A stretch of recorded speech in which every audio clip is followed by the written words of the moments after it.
this is what I am, this is what my work is.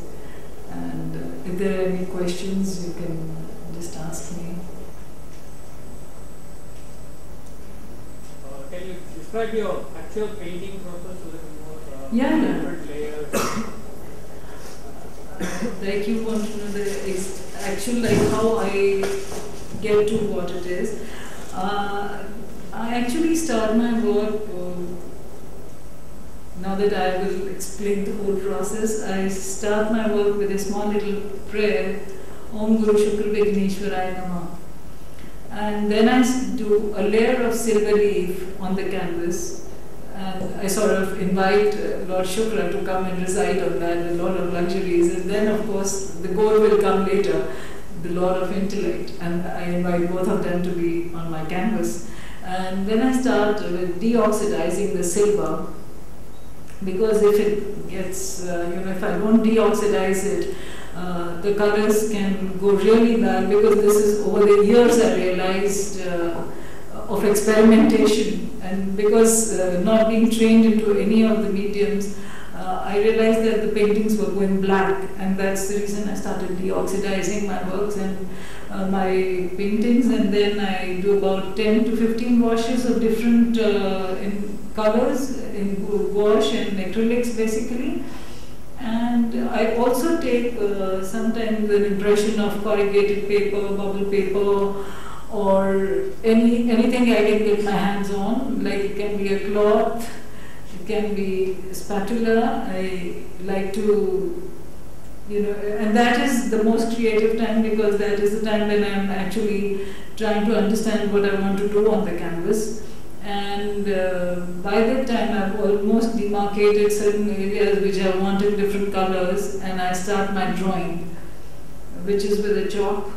And then I start with pen and ink, and again there is a certain layer of colors that comes on it, and the last I use gold leaf, and again I have to seal it properly, and the last layer of drawing is on the gold leaf, and that is how I arrive at the final painting, technically. Yes.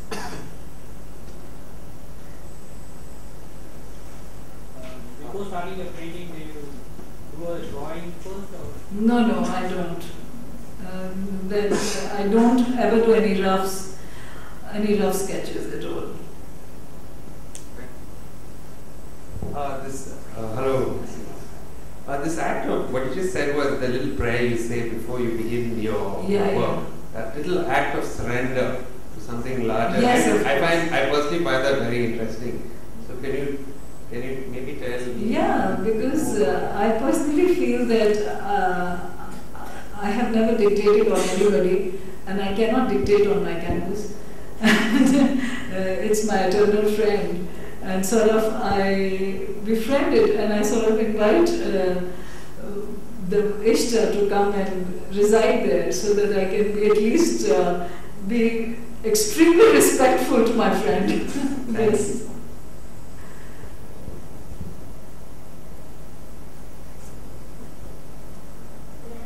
Sure. Do you see the image, such a complex thing that comes out? Yeah. So many different images all mingling in different ways. Do you see your mind side before you start painting, at least to a great extent? No, because I don't treat the canvas as a whole. I treat it as too many canvases together in one canvas. Like each element is complete in itself, and that is what it is in the universe. Each one is so important. Each element, each one of us, whoever it is so important, and I treat it the same. I like to treat it the same way. I may not succeed to a large extent, but I do try my best. And I don't see it as a whole in the beginning. And I like it when the painting finishes, I like to put it aside. Till that time, I don't sort of see it from a distance, because I want to keep it as a surprise for myself. It's a little surprise, which I keep it to the last day of my painting, and I like to keep it on the easel for at least a day, so that I can see it nicely and enjoy it. Yes. I wanted to say Sure. About the last film that you showed, it sort of triggered something in my mind, and I just want to share that. Sure. Whatever it is.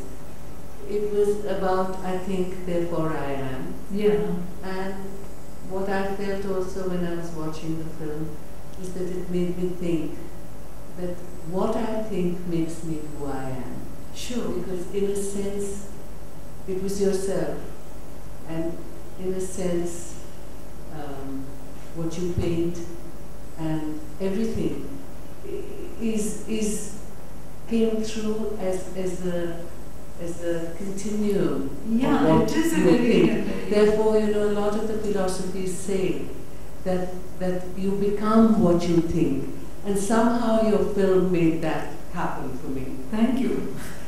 I get the impression that in one painting you make so many kind of themes are very things are there. It is very crowded in a way. Is it what you meant to do? Yeah. Your focus seems to be quite it is crowded because I am including those invisible elements which are not seen through our eye. Even now, I am including those elements along with those angels, those Gandharvas, along with it, those heavenly bodies. You may be calling them Dakinis or Gandharvas or angels or devils or whatever. I like to invoke each and every one and bring them onto my canvas, whether I'm able to see them otherwise or not, with my naked eye or not. But I like to put whatever my visions are onto the canvas. And that is the reason, and I very firmly believe that there is no space as empty.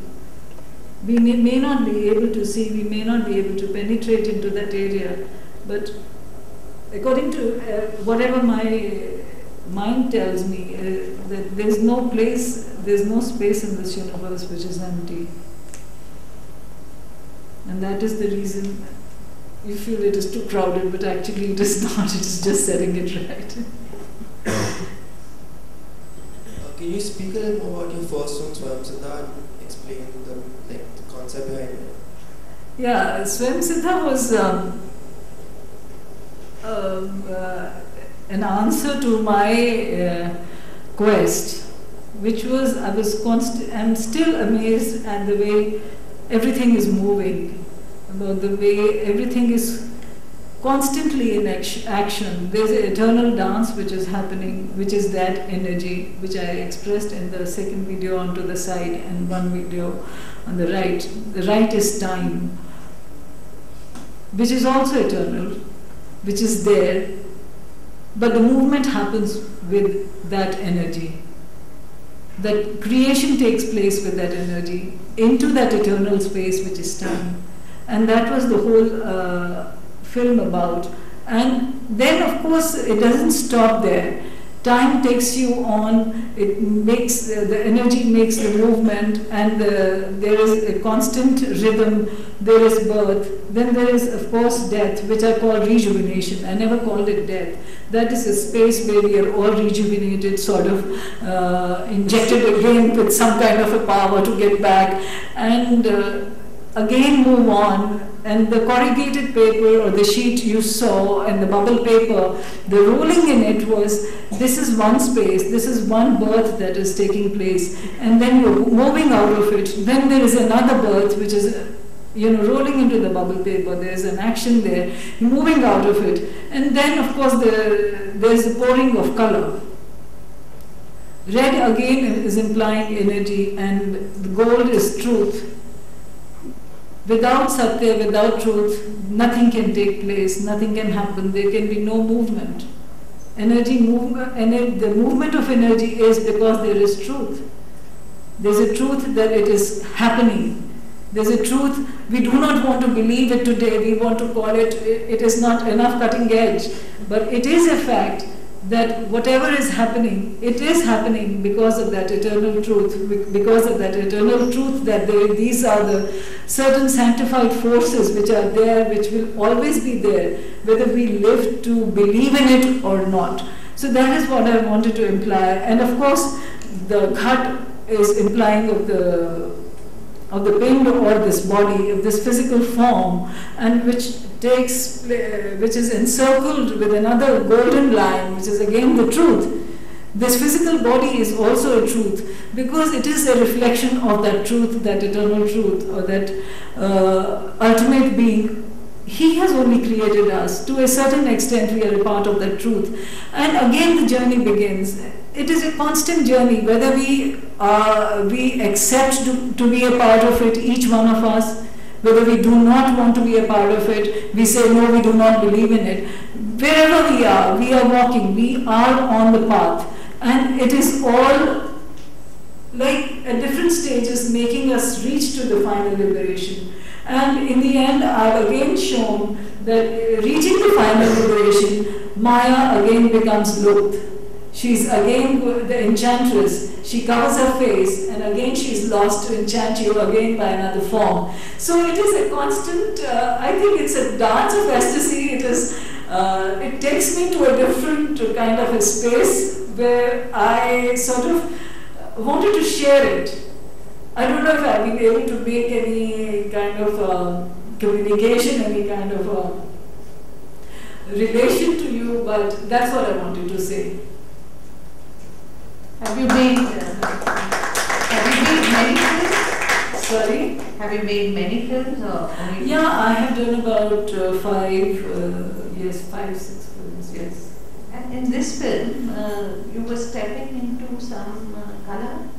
Yeah, that was, there were 4 pairs. I had placed, there were 4 bowls of red color, which were, I poured red color in it, and they were placed at 4 positions. They are the 4 pairs. And I was the time moving on to that. And then I had placed 60 canvases, white canvases, on the floor, which were not colored. Now the red color is again the energy through which I'm moving.